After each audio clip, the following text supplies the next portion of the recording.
খাওয়া ছাড়া আমার জীবনে আর কিছুই নেই। ক্ষুধা লেগেছে, বানালাম একটা রোল, খেয়ে ফেললাম চটচট করে।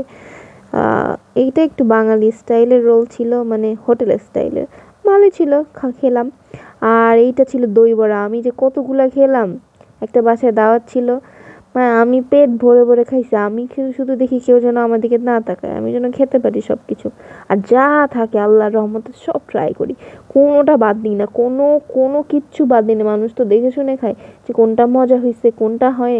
আমি আল্লাহর রহমতে কোনোটা বাদ দিই না। আমার যেটা খেতে ইচ্ছা করে আমি প্লেটে সব নিব। আমি মানে একটু একটু করে নিই, কিন্তু আমি না সব খাই। এই যে পায়েসটা, ও মাই গড, এত মজা ছিল পায়েসটা। তারপরে এইটা ছিল টার্কিশ একটা রাইস। যাই হোক, কাবাব টাবাব ছিল, অনেক কিছু ছিল। এই যে কি বলবো, হ্যালাপিনো ছিল, অনেক কিছু ছিল।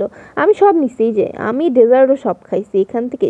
সব ট্রাই করছি, সব মিষ্টি সব কিছু। এটা ম্যাঙ্গো কুলফি ছিল। মুভি দেখার প্ল্যান ছিল, তারপরে পপকর্ন বানালাম, চিপস নিয়ে আসলাম। এটা অন্য একটা বাসায় দাওয়াত ছিল। এখানেও আমি যে ভাই, সত্যি কথা, আমি না সব ট্রাই করি, সব।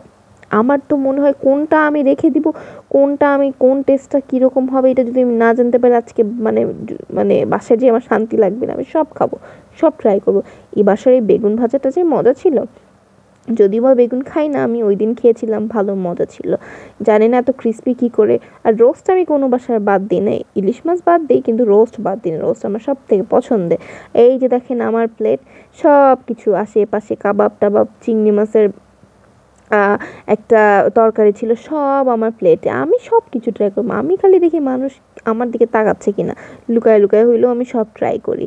আর ডেজার্ট তো ছিল, মিষ্টি ছিল, পুডিং ছিল, পায়েস ছিল, পাটিসাপটাটা অনেক মজা, অনেক মজা পাটিসাপটা।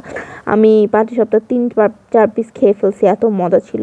আমি ভাবলাম আর একবার খাই, এই যে আরও একবার খেয়েছি আমি। তারপরে এইটা পরের দিনের ক্লিপ।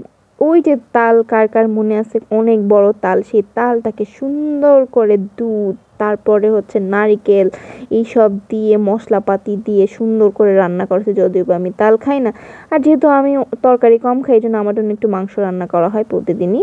আর এইটা হচ্ছে পুডিং, আমার হাতের পুডিং। ভাবলাম মিষ্টি খেতে ইচ্ছা করতেছে অনেক এই কয়েকদিন থেকে, তো মিষ্টি খেতে ইচ্ছা করতেছে, ভাবলাম পুডিং একটা বানায় ফেলি। তারপরে নেড়ে চেড়ে পুডিং কোনো মতে বানালাম। কোনো মতে না, অ্যাকচুয়ালি মাশাল দিলে পারফেক্ট, পুরা পারফেক্ট একটা পুডিং বানাইছি। মানে যে খেয়েছে সবাই বলেছে অনেক ভালো হয়েছে। আর এইটাই আমার সন্তুষ্টি। আমি শুধু খাইও না, খাওয়াইতেও পারি, বানাইতেও পারি, আলহামদুলিল্লাহ। বাট অত ভালো বানাইতে পারি না, এটা আবার একটু বেশি চাপাবাজি হয়ে গেল। যাই হোক, পুডিংটা অনেক পারফেক্ট ছিল। সকাল সকাল রুটি, পেঁপে ভাজি, আচার আর লাল আটার রুটি। সো সবগুলো অনেক মজার। তো সবাই ভালো থাকবেন, সুস্থ থাকবেন, ফি আমানিল্লাহ। আর কিছুই বলার নেই, শুধু খাওয়া আর খাওয়া।